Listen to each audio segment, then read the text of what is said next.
Good afternoon, and how are you? The sun is shining, it's a beautiful day. However, I do not have a beautiful subject for you. I have a rather grey subject.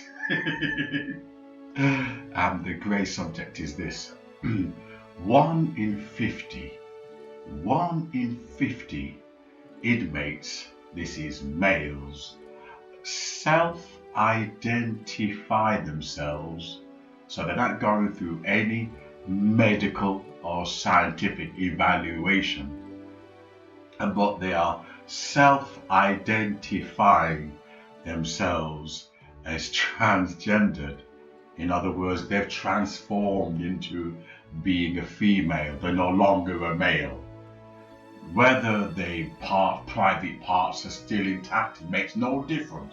Whether there's emotional factors involved, makes no difference. They are self-identifying themselves as transgendered. Now, what's interesting, I wish I remembered his name. If you watch the repeat on RT News, the date is the 12th of July 2019. So if you look at RT News, and you probably catch up on the story. One of the doctors was quite alarmed by the number of prisoners, violent convicts, who identify themselves as transgendered. However, there's a reason for this. This doctor actually, I think he has interaction with a lot of people who work inside prisons.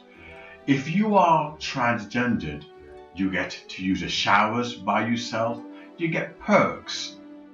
And in that kind of environment, people get very desperate and will go against their own natures. We already know the joke, drop the shower, and the implication, what can happen.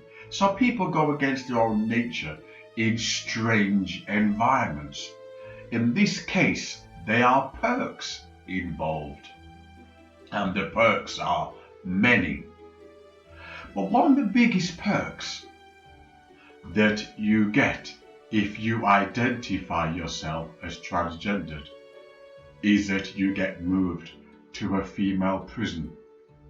The doctor actually stated that one of the transgendered who was moved to a female prison raped one of the women. Despite this happening, Peter Tatchell, a gay rights activist, he's really radical, he's still peddling and pushing this agenda that trans should go to women's prison.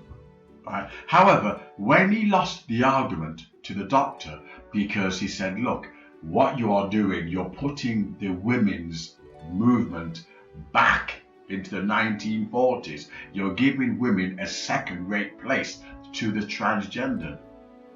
Suddenly he began to realize that we don't want to upset any more of the women's movement. So suddenly he backpedaled, and he said, okay, in that case then, let us have a transgendered only segregated prison. In my humble opinion, there's a contradiction. The law states, especially in the UK, I'm not sure of the European law, but in the UK, if you see yourself as a woman, your passport should put you a woman, not transgendered. Because a lot of LGBT was campaigning that they want to put their women on the passport and not trans. They want to deceive people and say that they are women. So if you accidentally, chat up a transgender, think it's a woman, and they're not going to tell you I'm transgendered. They're going to say I'm a woman. They're out to deceive you. Sorry, but it's true. And anyway, what's happened is this, and that is they're going to have a segregated prison for transgendered.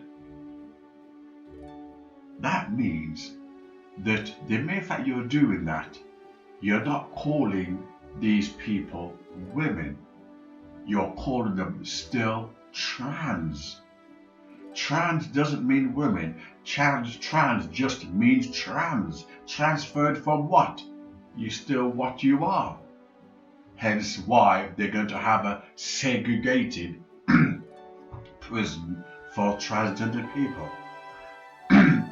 The concern is still there, and that is the doctor who was talking, who was arguing that a lot of these prisoners, they are very manipulative, they are violent, and they have nothing to lose, and will, in fact, a doctor or a Seventh-day Adventist black doctor who split the brain, Ted Carson, Dr. Carson, like Ben Carson, I think, and he got into trouble for saying that in prisons, a lot of prisoners who are heterosexual engage in homosexual activities, and when they are released, they're going back to their wives and girlfriends. And this conservative was ridiculed for speaking the truth. It's the same thing with this sort of problem. A lot of prisoners are identifying, these are not my words, these are the words of this doctor. If you watch RT News, the 12th of July, you'll catch it up. And that is, they are doing so because there are perks to be gained.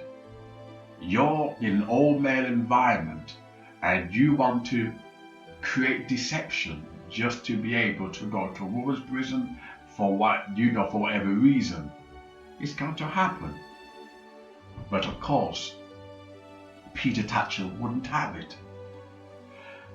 This is the problem of the liberal agenda.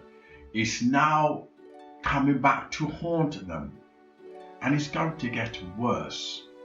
Already they can find themselves in a conundrum because the only solution that Peter Tatchell could offer in the end was segregation.